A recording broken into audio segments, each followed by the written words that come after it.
situar en la Sevilla del siglo XVI, del último tercio del siglo XVI, en la España y la Europa del siglo XVI. Pero nos vamos a ir viviendo poco a poco a este rincón del barrio Santa Cruz, que más o menos la presencia clarísima de Teresa de Jesús en Sevilla, una mujer que en el último tercio del siglo XVI reformaba la Orden del Carmen. Año 1575.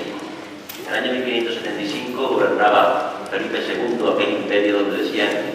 que no se ponía el sol, aquel lugar donde decían que bueno, podíamos darle la vuelta al mundo siempre pensando que el sol estaba en alguno de los rincones del imperio español. Europa vivía una época convulsa, una época de crisis, una época de tensión religiosa,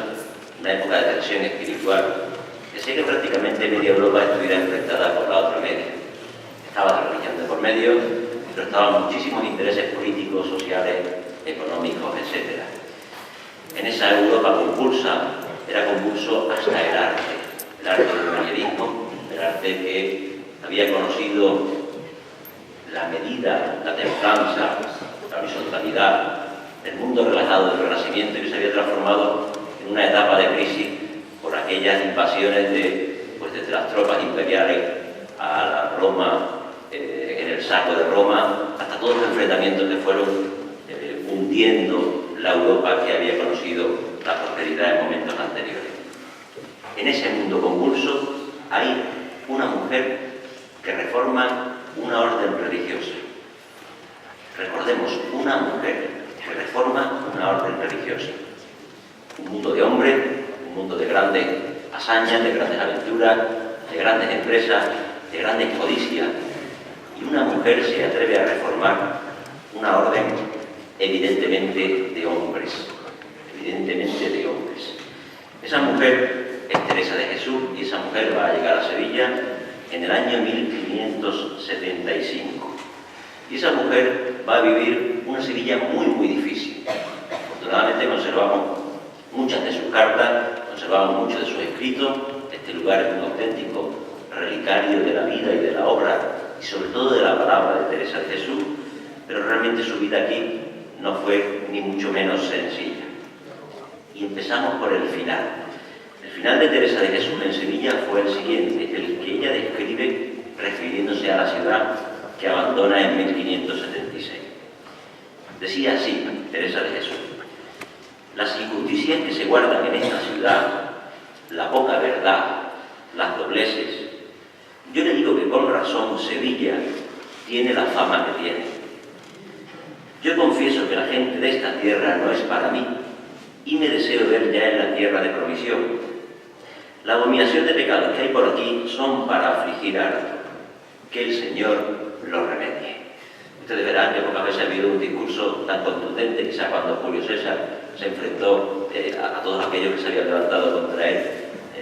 muchos siglos antes, prácticamente 2 milenios antes, pues pocas veces había hecho un discurso tan duro contra la ciudad. ¿Qué había vivido Teresa de Jesús en este lugar, en esta ciudad, que era la Nueva York del siglo XVI, por donde venía todo el comercio económico, todo el comercio social, todo el comercio intelectual, todo el comercio artístico,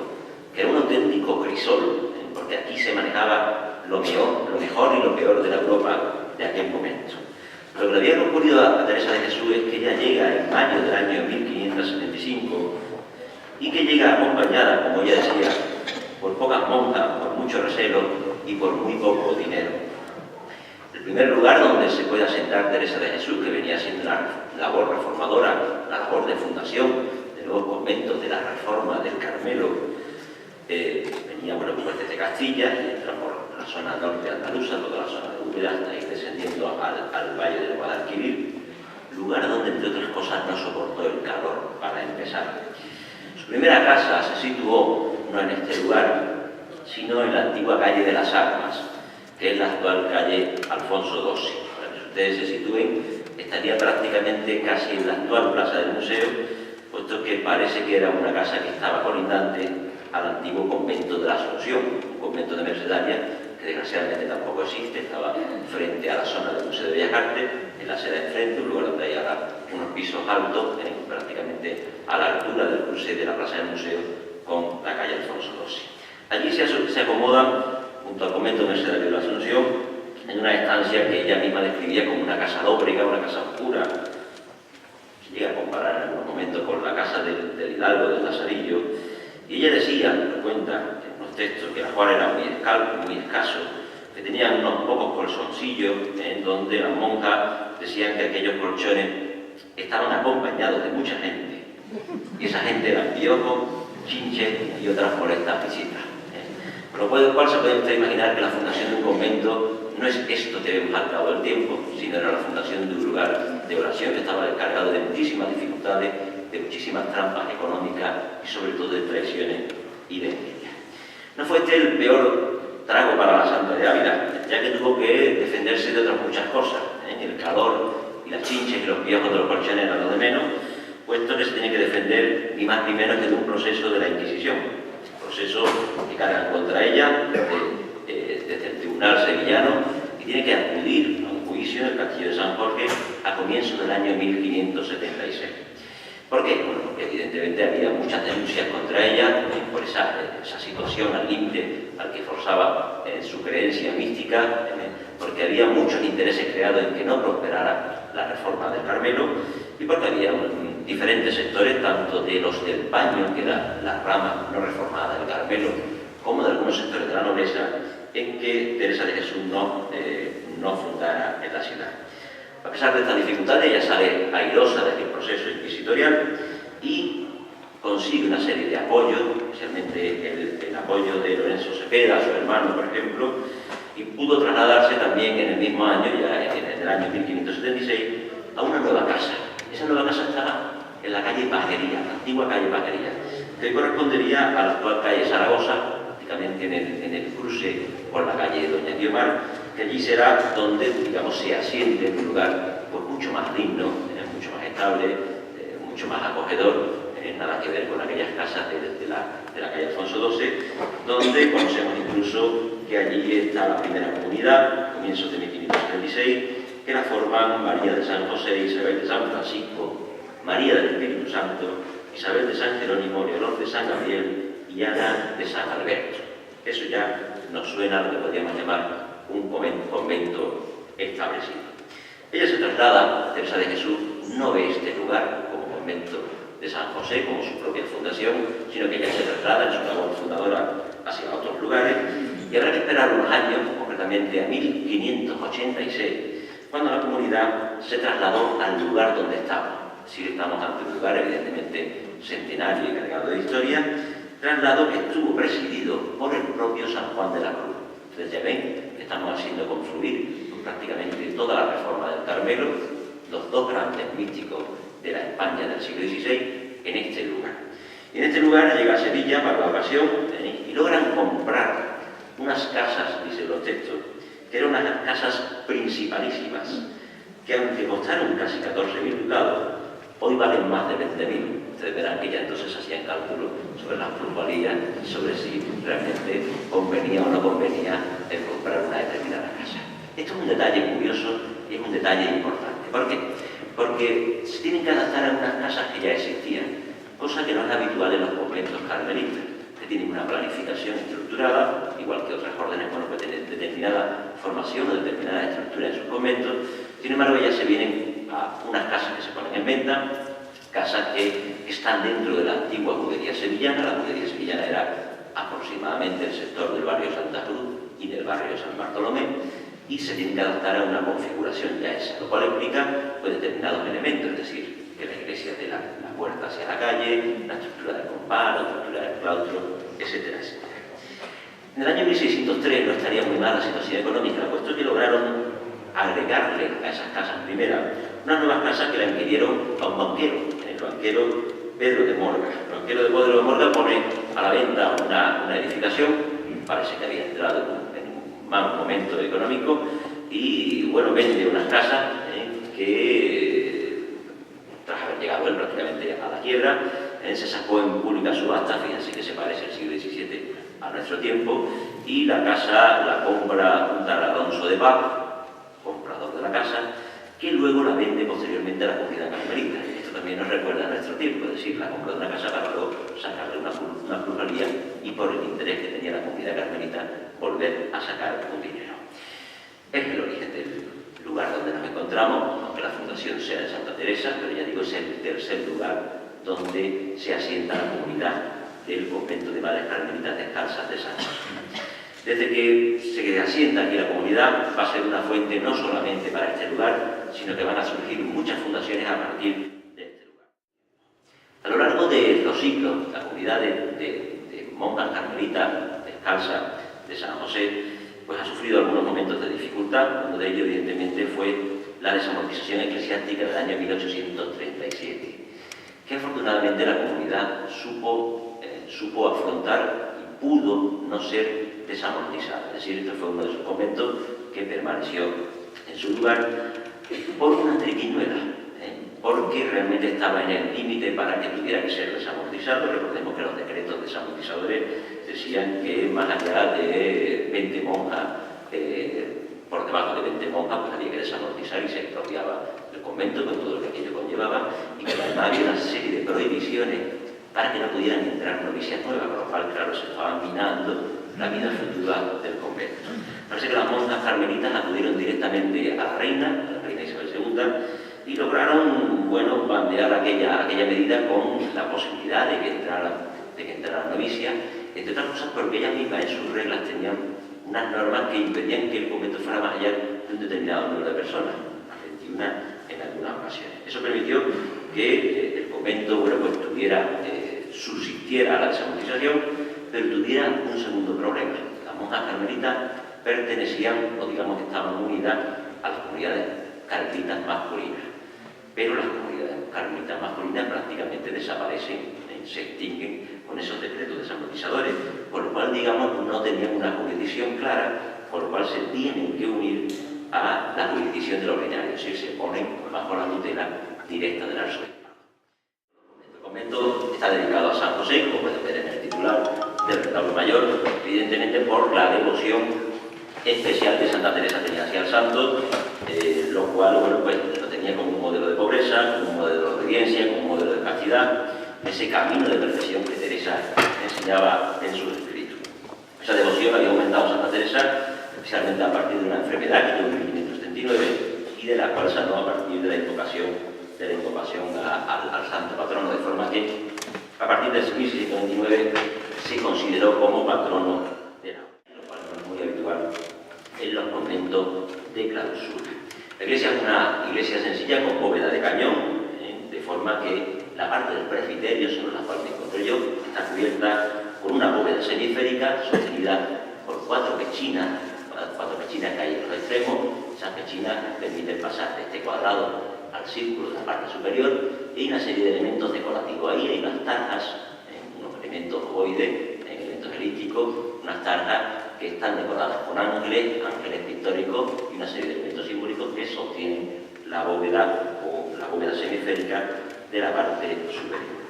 Las obras están prácticamente documentadas a un arquitecto de origen italiano que es Belmondo Resta. Belmondo Resta trabajó desde comienzos del siglo XVII y las obras debieron marchar a buen ritmo, puesto que en el año 1616 ya estaba el edificio prácticamente terminado. Belmondo Resta es un arquitecto, fíjense ustedes qué curioso, que es un arquitecto que viene de Milán y que trabaja en algunas iglesias sevillanas, trabaja, por ejemplo, en el Alcázar, que es maestro mayor de obras del Alcázar, y entre otras cosas es el que realiza la galería de Grutesco, que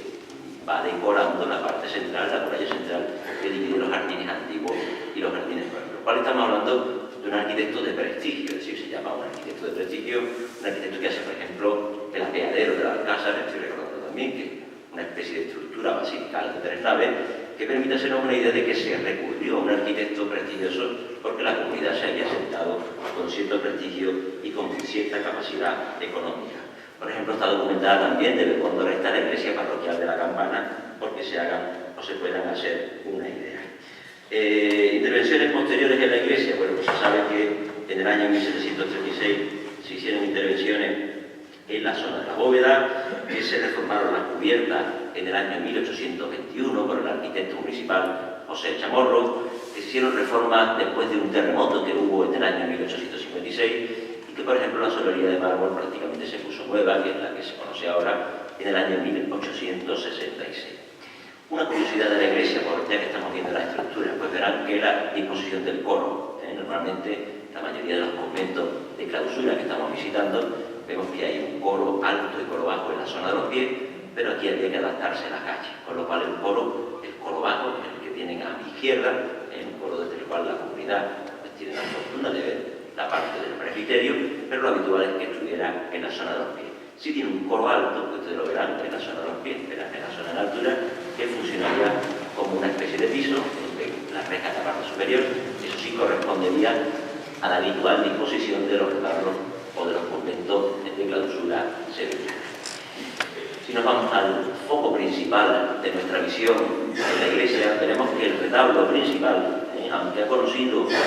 algunos cambios a lo largo de su historia, es un retablo que, podríamos decir, va a ser influenciado e influencia. Me explico. Es un retablo que parte de algunas piezas de finales del siglo XVI y que, sin embargo, va a influir en retablos posteriores. El retablo se concertó, el retablo principal, el 15 de febrero del año 1630 y se concierta con un ensamblador llamado Jerónimo Velázquez. 1630, piensen que estamos en un periodo de esplendor de Martínez Montañés, por ejemplo, que ya ha fallecido Juan de Mesa, que estamos en una transición desde un primer manierismo hacia un barroco cada vez más dinámico. Se tiene constancia del contrato, el retablo costó unos 4.000 ducados y junto al contrato del retablo se estipuló también un dibujo donde se estipulaban cómo se iba a hacer las trazas de ese retablo. Eso desgraciadamente no se conserva. El retablo sigue modelo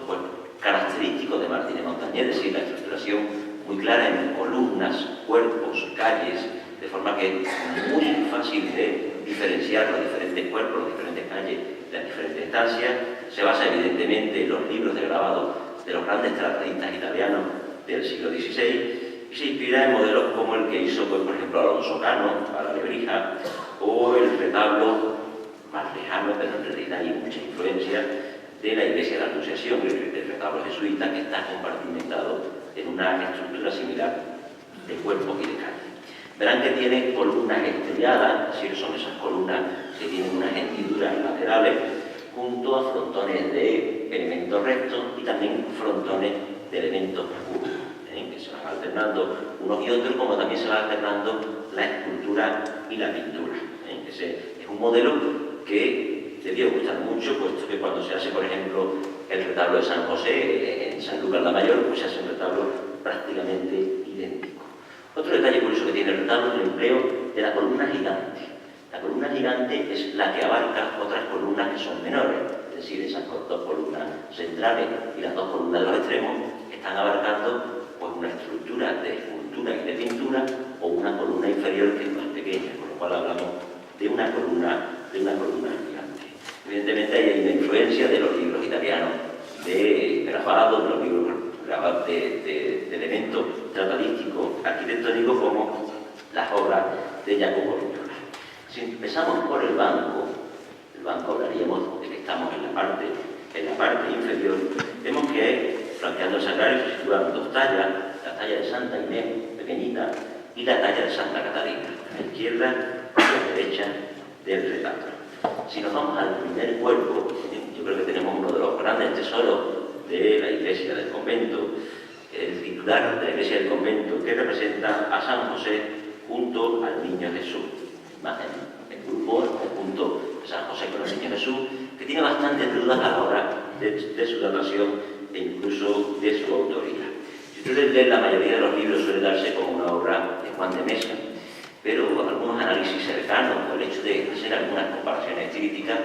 también apuntan a que puede ser una obra de Juan Martínez Montañés. Evidentemente nosotros no tenemos la documentación ni para decir que sea de una o sí o que sea de otra, pero sí es cierto que es una obra anterior al retablo, de forma que cuando se hace el retablo en 1632 la pieza ya existía, puesto que las monjas evidentemente lo primero que encargarían sería la imagen titular. Y la imagen titular abunda mucho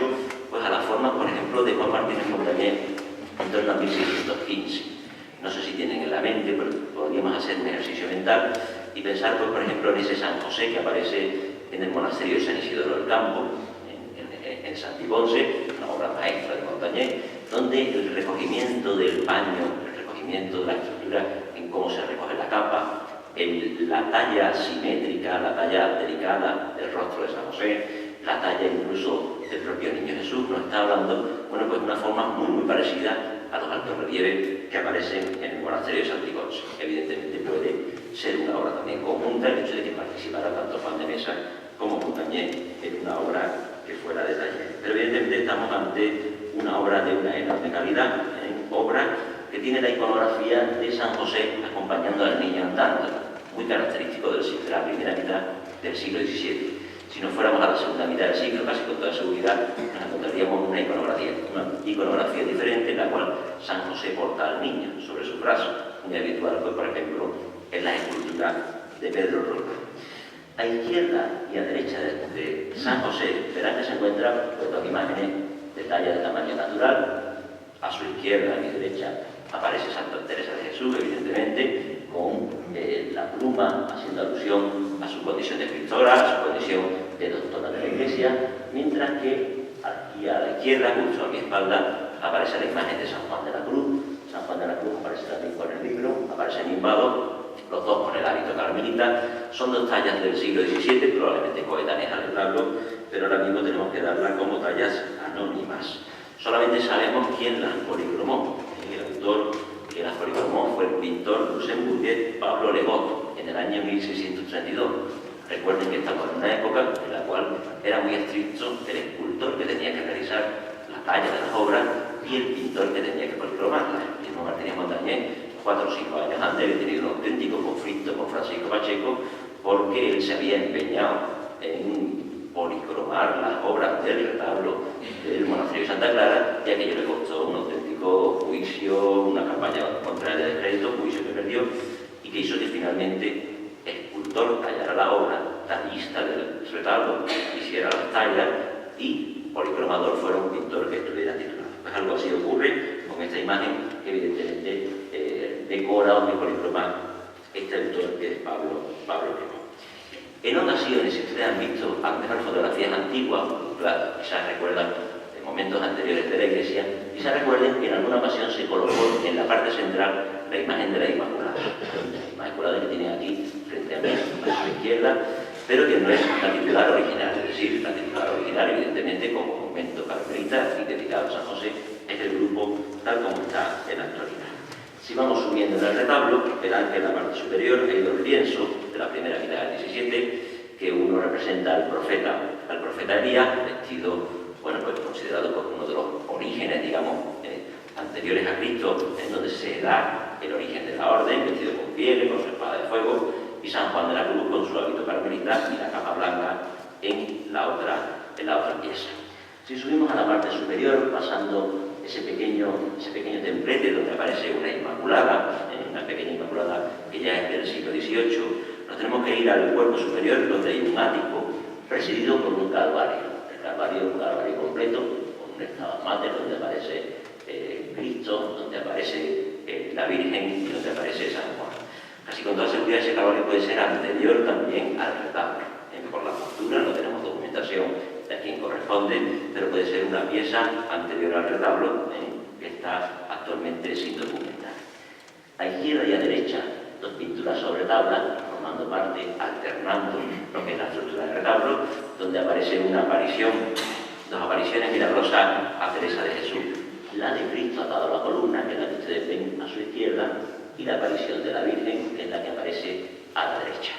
Sobre el ático principal, la figura de Dios Padre bendiciendo es la que conforma o define definitivamente el retablo. Bueno, vamos a hacer un barrido de un muro y luego pasaremos a hacer un barrido del otro, de forma que ya digo luego cuando lo podamos mover, pues ya sí se pueden acercar y verlo con más detalle. A su izquierda, que sería mi derecha, el primer retablo que aparece es el de la Inmaculada, un retablo de un enorme interés, un retablo que está presidido por una Inmaculada Carmelita. Esto es una iconografía muy curiosa. La Inmaculada Carmelita sí parece que es una obra de Juan de Mesa, excelente talla, se supone que puede ser de hacia 1612, 1615, con lo cual estaríamos ante una obra de un Mesa muy joven y que se suele relacionar con una imagen que quizás sea más conocida, que es la Virgen de la Cueva, que está en el Museo de Bellas Artes de Sevilla. Ojo, cuando hablamos de esta autoría, siempre hay que ponerlo dentro del taller de Mesa, Montañés y de algunos otros autores que prácticamente todos trabajan juntos. Es una imagen que, por la iconografía, el hecho de que esté vestida de carmelita, pues ya digo que es una rareza dentro de lo que los retablos de la ciudad. El retablo en el cual se enmarca es un retablo evidentemente posterior al retablo principal, es un retablo ya del último tercio del XVII, es un retablo con esa decoración menuda que se sube por las columnas, con esa decoración minuciosa de rodeo, de vegetales, de niños, de angelitos, el niño como buen pastor, de angelitos que rompen la estructura del retablo. Normalmente se suele atribuir al taller de Barahona, y junto a Barahona pues, podría estar también ahí, quizás cercana a la mano de Simón de Pineda o incluso del propio Pedro Roldán. En la parte superior del retablo hay un alto relieve con el tema de los desposorios místicos de Santa Teresa, entre dos ángeles mancebos que aparecen a izquierda y derecha. Todo parece pues, muy cercano, ya digo, al taller de Pedro Roldán. Pasamos por el púlpito. En el púlpito hay una representación, un lienzo de la Virgen de Guadalupe, como pueden comprobar, con las diferentes escenas que normalmente se hacen alusivas a la Virgen de Guadalupe. Una vez pasado el púlpito nos encontramos un retablo que ha sufrido numerosos cambios a lo largo del tiempo, pero que sí es un retablo que tenemos perfectamente documentado como una obra que originalmente diseñó el propio Juan Martínez Montañés. Esa obra se enseña por un encargo del poeta Francisco Rioja en el año 1627, obra que costó 3.500 reales, que se pagó en 3 partes, como solía ser lo habitual en este tipo de retablos, y que es un retablo que luego ha sufrido diferentes cambios, entre otros el lienzo central, es decir, ese retablo que evidentemente es una estructura muy clásica, la hace el propio Montañés, se basa en los libros y en los tratados de grabado del siglo XVI, tiene ese prototipo de retablo a modo de arco de triunfo, verán que es una estructura arquitectónica que está encajonada para cobijar lo que originalmente era un retablo. Hoy en día lo que tiene es una pintura de la adoración de los pastores, que es una obra que antiguamente estaba dentro de la clausura y que en la actualidad pues, se colocó para sustituir a la pérdida del Calvario que se situaba en este lugar. Ya digo lo que lo encargó el poeta Francisco Rioja, porque él tenía vinculación con el convento, porque estableció un patronazgo sobre el convento y tiene alrededor una serie de pinturas sobre tabla donde aparece representada Santa Catalina, San Agustín, San Juan Bautista, el propio San Juan de la Cruz y una alegoría del Cordero Guillén. Todo eso va formando parte de la embocadura del retablo. Son pinturas del primer tercio del siglo XVII que normalmente se atribuyen a la obra de Francisco de Varela. Si tienen luego intención de acercarse a verlo, yo les recomiendo que vean sobre todo la policromía de las jambas y de las pilastras laterales, lo cual demuestra la enorme calidad que tenían los pintores de aquel momento. A continuación, en el centro de la nave, en ese mismo muro, verán el retablo de la Inmaculada, que es del último tercio del siglo XVII, que tiene pinturas anónimas, que son alusivas, evidentemente, a la orden de los carmelitas. Ahí aparece San Juan de la Cruz y aparecen otras pinturas de cronología quizás anteriores. En el lienzo, en el ático, verán que hay un lienzo donde aparece la Virgen del Carmen, representada como un mal de misericordia, que cobija bajo su manto a la comunidad carmelita. Esto era una iconografía habitual propia de las órdenes religiosas del Renacimiento y del Barroco, que es que bajo el manto de la Virgen se coloque a la comunidad. En el centro, bajo un cristal, está presidido por una Inmaculada. La Inmaculada ya es del siglo XVIII y alrededor pues, hay una serie de pinturas donde aparece el Espíritu Santo, donde aparece San Santiago de Pasi y donde aparecen otras diferentes escenas de la orden carmelita. Si pasamos al siguiente retablo, el penúltimo del muro izquierdo, nos estaremos refiriendo al retablo de la Encarnación. El retablo de la Encarnación es una obra documentada de Luis de Figueroa, con pinturas de Francisco Herrera, que se realizaron en el año 1627, y que es el típico retablo protobarroco sevillano, es decir, estamos en ese retablo de la sesión de los años 20, donde poco a poco a lo que era la estructura arquitectónica de Montañés se van creando pues, una serie de elementos barroquizantes, decorativos, que van rompiendo la estructura clásica. El dorado y el encarnado de esa obra corrió a cargo del pintor Baltasar Quintero y presenta en el centro el tema de la Anunciación, coronada por el Padre Eterno desde el ático. Alrededor, yo se lo cuento desde aquí, aunque no lo vean, pero alrededor hay una serie de pinturas que corresponden a Bautista, a San José, a la Virgen con el Niño y a Santa Teresa, que son obras posteriores, es decir, esas son obras ya del siglo XVIII y que probablemente anden cerca del estilo de Juan de la Espina. Justo sobre la puerta de la sacristía, que luego les comentaré algo, hay una representación muy curiosa, una representación pictórica de la Virgen de los Reyes, ida a la usanza del siglo XVIII, y ya si comenzamos por el primer retablo, el retablo del siglo XVIII, que está dedicado a Santa Teresita del Niño Jesús. Esa pieza se encargó en el año 1732 a un tracista, que es José Maestre, y tiene una estructura que ustedes verán que es diferente al resto del retablo, porque estamos hablando de un retablo de estípites. Estípites son esos elementos troncopiramidales, que realmente ya no son columnas, sino que son unos elementos troncopiramidales, con diferentes alturas, diferentes tamaños, se colocan capiteles, se colocan cimasios, y se crea una estructura que ya rompe por completo lo que es la estructura del retablo. Bueno, pues en el centro aparece la imagen titular de Santa Teresita del Niño Jesús, y alrededor hay una serie de figuras donde aparece Santa Inés, Santa Antonia de Padua, la Inmaculada, e incluso un relieve del Bautista. Hay muchas dudas respecto a la imagen de la titular, puesto que parece que puede ser una antigua imagen transformada, es decir, podría ser una imagen de la Virgen del Carmen que posteriormente se ha transformado en Santa Teresita. Por último, por penúltimo, habría que decir, está el retablo de San Carlos Borromeo, otra pieza realmente extraña dentro de la retablistica sevillana. Está presidida por un busto relicario de San Carlos Borromeo del año 1627, y que tiene diferentes escenas alusivas, una especie, para entendernos, como una especie de cómic o de tebeo figurado donde se nos va contando historias alusivas a la vida del santo italiano. Casi con toda seguridad, algunos apuntan que podría hacer alusión a una antigua capilla dedicada a San Carlos. En las escenas que hay alrededor del busto, pues nos explican el nacimiento del santo, nos explican su infancia, nos explican la elección de su tío como el Papa Pío VI, sus labores en defensa del labor del Concilio de Trento, su visita a Suiza, y sobre todo escenas alusivas a la terrible peste que asoló Milán, y en la cual pues San Carlos tuvo un papel tan importante. De ahí ese sentido de protección de San Carlos Borromeo para los apestados de Milán. Por último, hay un último retablo, que yo les comento un poco aquí como perspectiva, que es dedicado a Santa María Magdalena de Pasi, en Convento Carmelita, que representa a la patrona del Carmelo de Nápoles y Florencia. Es un retablo característico de acarreo, esto que tiene piezas de diferente procedencia y de diferente cronología. No nos vamos a cansar mucho más, pero en la sacristía hay una especie de pequeño museo con la historia del convento de la orden. ¿Qué pueden ver en ella? Pues pueden ver dos o tres cosas que son fundamentales y de una enorme importancia. Yo destacaría, pues, sin duda alguna, el libro original de las moradas o el castillo interior, escrito por la propia Santa Teresa de Jesús. Es decir, esto es una pieza única a nivel mundial y tenemos la oportunidad de verla, ver el magnífico estado de conservación en el cual se encuentra, ver la letra de la Santa y recordar pues, que el original autógrafo se conserva en esta sacristía. Allí verán también pues, diferentes piezas como la campana, el tambor, el relicario, la capa, el báculo de la propia Santa, y verán, pues, por ejemplo, el Niño Jesús llamado Quitito,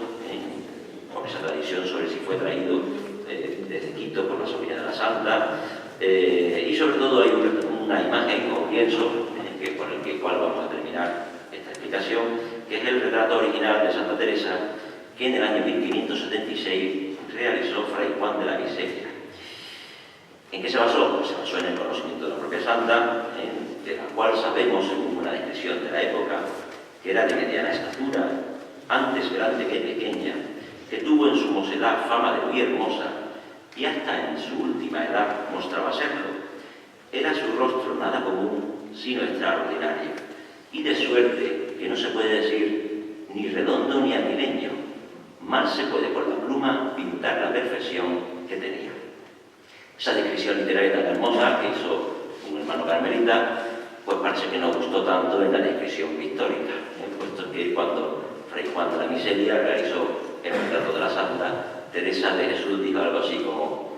«Ay, Fray Juan, que me ha sacado fea